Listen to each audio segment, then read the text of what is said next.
Dennis Macias, Group 6. Question 1. What has been... Oh, I need to be in the frame. You're too much in the frame. What has been your best accomplishment?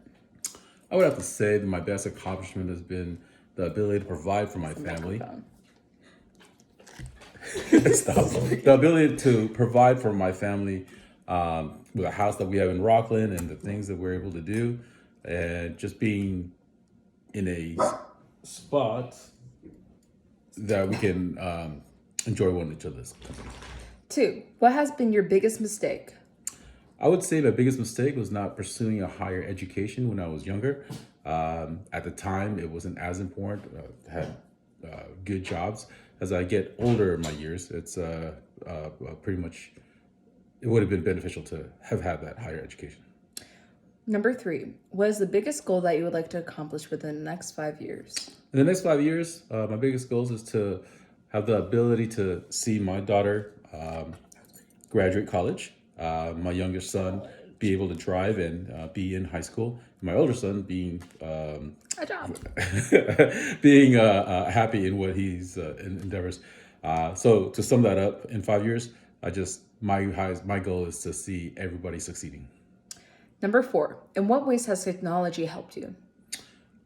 Technology allows us to learn a lot of things without the needed education. So I'm a self-taught, multi-faceted kind of person.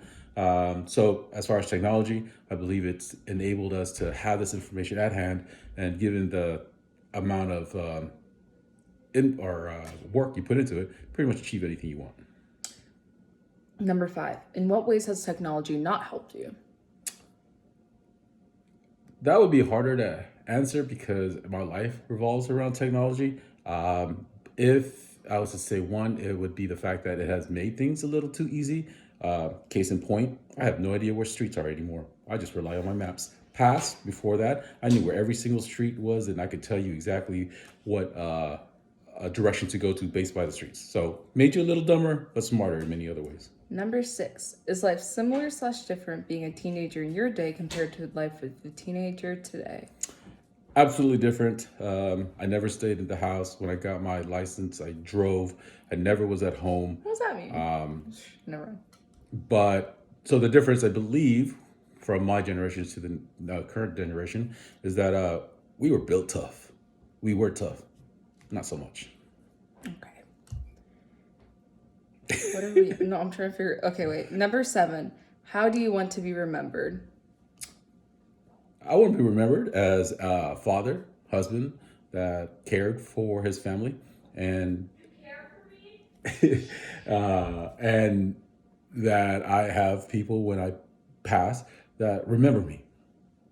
Number 8. Would you like to trade places with teenagers today? Why or why not? No, absolutely not. That's a one-time journey that, that was a one-time journey that I never definitely want to do ever again. It's a very difficult time, and you're still trying to find yourself and all the ways you can be or can't be.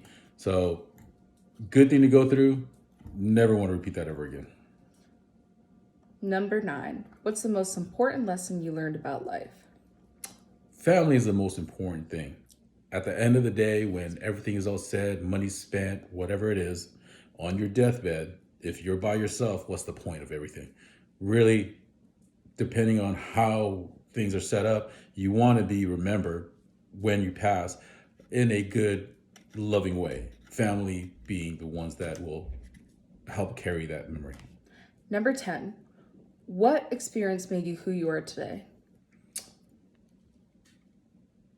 A lot of things that my parents had done and told me, which I didn't believe. And believe this or not, your mind is not set till you're 26.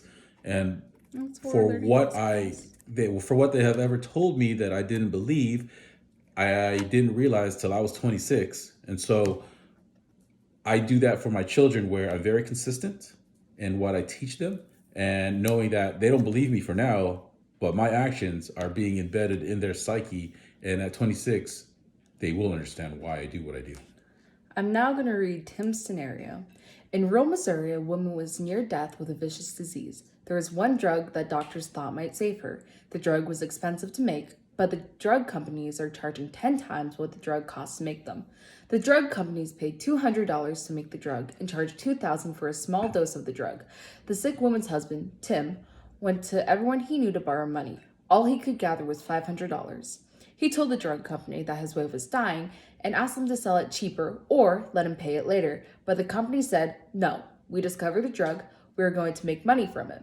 What should Tim do? Tim's options. A, don't steal the drug. Tim will end up in jail. B, steal the drug. The company was charging too much anyways. C, don't steal the drug. Society would be chaos if people didn't follow laws. Or D, steal the drug.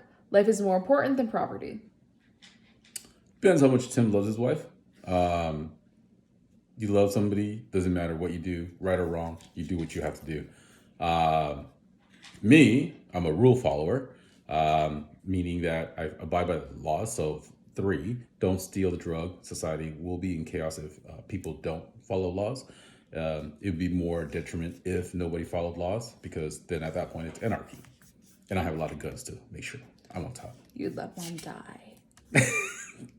Okay, that's the interview. Bye, guys.